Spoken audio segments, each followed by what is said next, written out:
You're listening to Combat Radio with Ethan Dettenmeyer, right here on LA Talk Radio.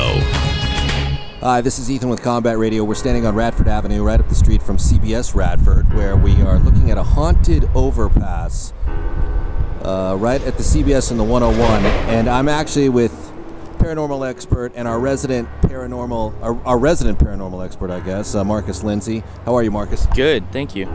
And I'm with producer Loda Hadley. Loda, how are you? I'm great. Marcus, what can you tell us actually about this overpass? All right, well, like you said, the overpass is here in Studio City. It's on Radford Avenue, underneath the 101. The story actually is a sad story. It's about this man, originally named Russell, who was found burning in his car, in the trunk of his car. And it was first reported by the Studio City Patch, and no other news outlets covered the story. He was found in the trunk, but it was ruled a homicide. No, it was ruled a homicide. No, it wasn't ruled a homicide. It was ruled an accident, even though he was tied up, buried in his trunk. It's one of those mafia accidents, if you will. Exactly. And what's the problem here, officer? And he's tied up. Can't you see that? Tied up and burning in his car. Right. So when they came out here, they found a burning car. Fire department came out, and ever since then, about a dozen or so neighbors have made calls to the police reporting that there have been like a huge shadow figure, 7-foot tall shadow figure making noise. It's been reported to the local police department, and people have seen the shadow figure coming up and down the bridge, and nobody can explain what it is. A mysterious 7-foot shadow figure. Well, we're going to take a step. I bet he's trying to alert somebody to who the hell, because they never solved the mystery. We will handle the criminal aspects of the case, Loda, since you're going to stay here and watch us. I'll be safe in my car. Have fun. Loda is going to be in the car, engine running, waiting to make a very fast getaway. You know what's interesting about this, though, Marcus, is looking at this. This is a common freeway overpass, not the kind of thing you traditionally associate with haunted elements. It's not a spooky house, a mansion, or a cemetery, or some kind of old Hollywood icon type place. It's just basically an overpass like any other. And what you pointed out was about halfway through in the darkness over there is a memorial to the victim.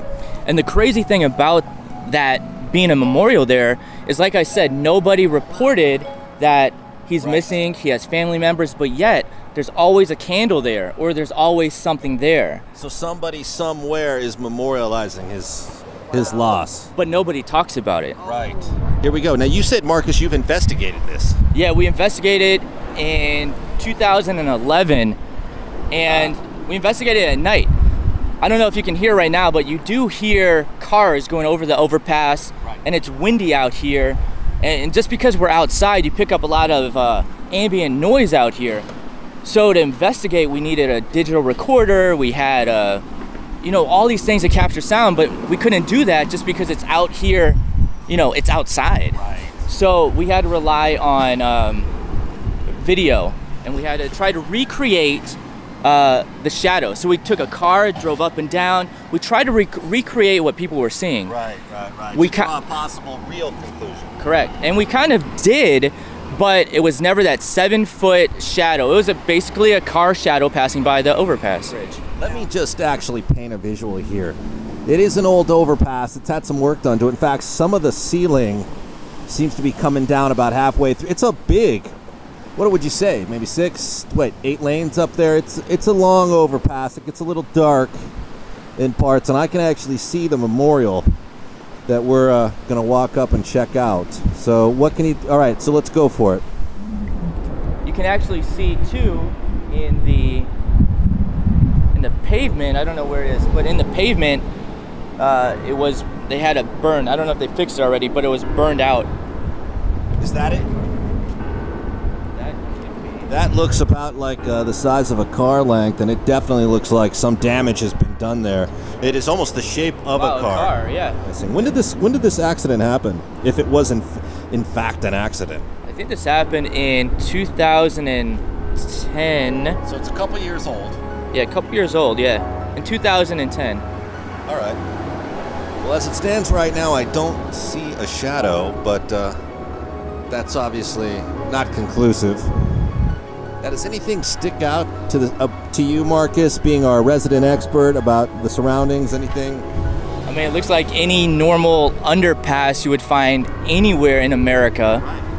There's nothing that looks strange about it. I mean, right here, in fact, look, you have this broken fence.